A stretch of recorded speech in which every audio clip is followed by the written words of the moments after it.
ഈ ഗ്രാമീണ bank zonal മാനേജരും ആയിട്ടുള്ള പി രവീന്ദ്രൻ സാർ മരണപ്പെട്ടു. അദ്ദേഹത്തിന് ആദരാഞ്ജലികൾ അദ്ദേഹം അർപ്പിക്കുകയാണ്. അദ്ദേഹവും ഞാനുമായിട്ട് രണ്ട് തരത്തിലൊരു ബന്ധമുണ്ട്. ഒന്നാമതായിട്ട് അദ്ദേഹം നമ്മൾ പേരാമ്പ്രയിലെ പാക്കനാർപുരം എന്ന ജൈവകർഷക ഫാമിൽ നമ്മളെ കൂടെ ഉണ്ടായിരുന്ന വ്യക്തിയാണ്. അതിൻ്റെ പ്രവർത്തനത്തിൽ സഹകരിച്ച വ്യക്തിയാണ്. മറ്റെന്താ വെച്ചാൽ ഈ കളപ്പജിയുടെ പാക്കനാർപുരത്തിൻ്റെ മെയിൻ്റെനൻസിൻ്റെ കമ്മിറ്റിയിലും ഒരംഗമാണ്. അതിലേക്ക് രണ്ട് നിലയ്ക്ക് അദ്ദേഹവുമായിട്ട് ബന്ധമുണ്ട്. പിന്നെ നമ്മളെ ജൈവ ഫാം നന്നായിട്ട് പോയില്ല, അത് പരാജയപ്പെട്ടു. പക്ഷേ അതിന് ചില കാരണങ്ങളുണ്ട്. അത് നമ്മുടെ കേരളത്തിലെ സ്വഭാവങ്ങൾ അതിനുള്ളത് കൊണ്ടാണ്. അതിലൊരു മാറ്റം വരുത്താനുള്ള പരിശ്രമം ഞാനിപ്പോഴും നടത്തിക്കൊണ്ടിരിക്കുന്നു. അപ്പം ഞാൻ മരണപ്പെട്ടപ്പോൾ ഞാൻ അദ്ദേഹത്തിൻ്റെ വീട് വെള്ളിയൂർ ആണ്. ഞാൻ അവിടെ പോയി അദ്ദേഹത്തെ പോയ സമയത്ത് അദ്ദേഹത്തിൻ്റെ ചില ബന്ധുക്കൾ ഒക്കെ ഉണ്ടായിരുന്നു. ഞാൻ അവിടെ പോയ സമയത്ത് അദ്ദേഹം എന്നോട് പറഞ്ഞു, പാക്കനാർപുരത്ത് ഇങ്ങനെ തിരുവനന്തപുരത്ത് ഗാന്ധി സേവക സമാജത്തിന് വേണ്ടി ഗോപാലകൃഷ്ണ സാർ വരുന്നുണ്ട്, നിങ്ങളൊന്ന് വരണം എന്ന് പറഞ്ഞു. ഞാൻ അതുപ്രകാരം പാക്കനാർപുരത്ത് പോവുകയും ഗോപാലകൃഷ്ണ സാറുമായിട്ട് ഒന്ന് സംസാരിക്കുകയും ചെയ്തിട്ടുണ്ട്. അപ്പം അതോടൊപ്പം തന്നെ ഞാൻ അവിടെ പോയപ്പോൾ അദ്ദേഹം അന്ന് താമസിപ്പിച്ച അദ്ദേഹത്തിൻ്റെ ഒരു ബന്ധു അവിടെ ഉണ്ടായിരുന്നു. എൻ്റെ കൂട്ടരാണ് ഗോപാലകൃഷ്ണ സാറും താമസിച്ചതെന്ന് പറഞ്ഞു. അദ്ദേഹത്തെ പരിചയപ്പെടുകയുണ്ടായി. വേറെ അദ്ദേഹവുമായി ബന്ധപ്പെട്ട വേറെ ചില ആൾക്കാരെയും എനിക്കൊന്ന് പരിചയപ്പെടാൻ പറ്റി. അതായത് നമ്മൾ പലേക്കർപുരത്തെ കൃഷിയുടെ അവിടത്തേക്ക് കുറേ ഗീർ പശുക്കളെ നമ്മൾ കൊണ്ടുവന്നിരുന്നു. ആ ഗീർ പശുവിൽ ഒരു പശു വാങ്ങി വേറെ വ്യക്തി അദ്ദേഹത്തിൻ്റെ ബന്ധുവായിട്ട് ഉണ്ട്. അദ്ദേഹത്തെയും പരിചയപ്പെടുകയുണ്ടായി. അങ്ങനെ അദ്ദേഹം അപ്പോൾ പക്ഷേ വേറെ വിഷയമായിട്ടല്ല, വേറെ വിഷയം വരുന്നതനുസരിച്ച് ഇവരെല്ലാം കളപ്പജിയുടെ ബന്ധുക്കളെല്ലാവരും കൂടി ഒരു ഫാം, പഴയ കളപ്പജി തറവാട് ഇവിടെ തുറയുടെ ഇവിടെ പയ്യോടിക്കടുത്തുള്ള ഇവിടെ സ്ഥലമുണ്ടല്ലോ, അവിടെ നവീകരിച്ച് അത് സ്മാരകമാക്കിയിട്ടുണ്ട്. അപ്പോൾ അതിന് ഉദ്ഘാടനം ചെയ്ത് നിർവഹിച്ചത് നമ്മുടെ ഗവർണറാണ്, ആരിഫ് മുഹമ്മദ് ഖാനാണ്.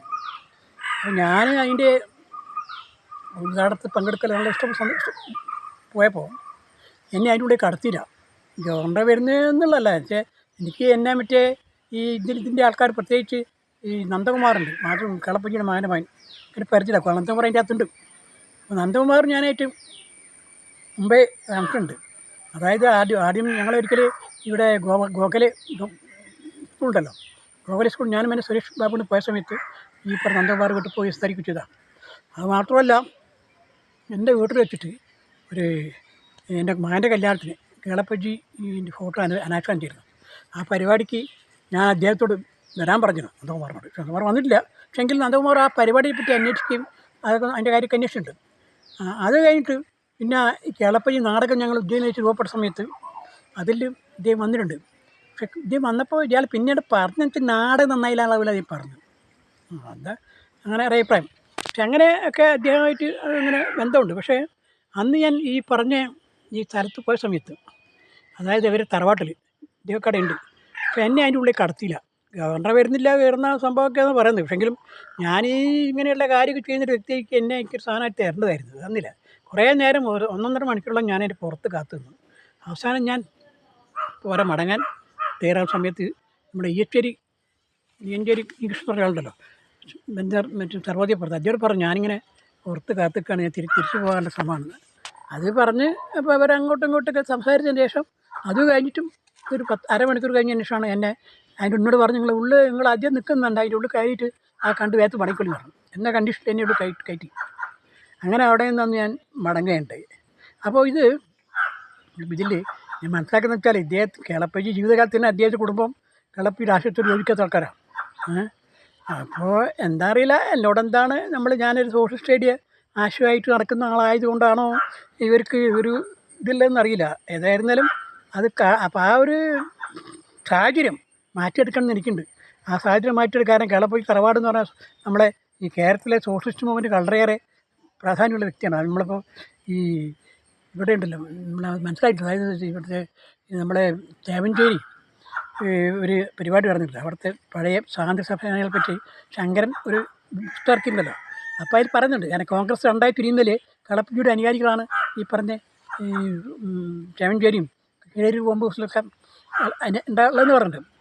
കുറച്ച് തീവ്രവാദമായ ഒരു പ്രവർത്തനം നടത്തിയത്.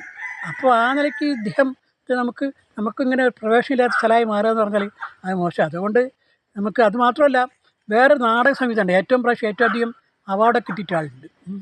എന്തായിരുന്നു ഒരു അപ്പം അയാളും അദ്ദേഹം ഈ കളപ്പിൻ്റെ ബന്ധുവാണ്. അദ്ദേഹം എൻ്റെ വീട്ടിൽ വരും എത്രയോ നാടകം സംവിധാനം ചെയ്തതാണ്. അപ്പം അങ്ങനെ ആൾക്കാർക്ക് കളപ്പി ബന്ധപ്പെട്ടു. അപ്പോൾ അവരുമായിട്ടൊക്കെ ബന്ധപ്പെട്ട് നമുക്ക് നല്ലൊരു സ്ഥിതിയിൽ ഈ സ്ഥാപനം കളപ്പറ്റിയുടെ വീട് നമുക്ക് സോഷ്യലിസ്റ്റുകൾക്ക് താല്പര്യമുണ്ട്. അതുകൊണ്ട് ഞാൻ എന്ത് പണിയിട്ടാലും നമ്മളുടെ സുഹൃത്തുക്കൾ, അതായത് സുരേഷ് നരിക്കുനിയോടും പിന്നെ രമേഷ് ബാബു, അതായത് നമ്മുടെ വാസുവേട്ടൻ്റെ കോഴിക്കോട് സ്വാതന്ത്ര്യ സേനാനിയായ വാസുവേട്ടൻ്റെ മകനാണ്. അവരോട് അവരൊക്കെ രവീന്ദ്രനെ അറിയാം. അവരോടൊക്കെ രവീന്ദ്രൻ്റെ വീട്ടിലൊന്ന് പോകുക, അതോടൊപ്പം കളപ്പജിയുടെ കളപ്പജിയുടെ നന്നാക്കിയെടുത്ത് തറവാട്ടിലൊന്ന് പോയി സന്ദർശിച്ച് വരണം എന്ന് ഞാൻ അവർ പറഞ്ഞു. പക്ഷെ അവർ അത് ചെയ്തതായിട്ടൊന്നും തോന്നില്ല. ഏതായാലും നമുക്ക് ഈ സ്ഥാപനം കളപ്പജിയുടെ ജന്മദേശവും ചരിത്ര വസ്തുവാക്കിയ സ്ഥാപനത്തിൽ ഈ സോഷ്യലിസ്റ്റുകൾക്ക് ഒരു നല്ല സ്ഥാനം കിട്ടുന്ന വിധത്തിലായി നന്നാക്കിയെടുക്കുന്ന നമുക്കുണ്ട്. കാരണം അവരെ രാഷ്ട്രീയം ശരിക്കും ഉത്ഭവിക്കുന്നത് ഈ കളപ്പജിയിൽ നിന്നാണ്.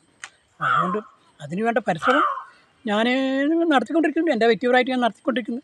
മറ്റുള്ളവർക്ക് സഹായിച്ചാൽ ആ സ്ഥാപനത്തിൽ കുറേ നല്ല രീതിയിൽ പോകാനും പ്രവർത്തിക്കാൻ കഴിയുമെന്ന് ഞാൻ വിശ്വസിക്കുന്നു.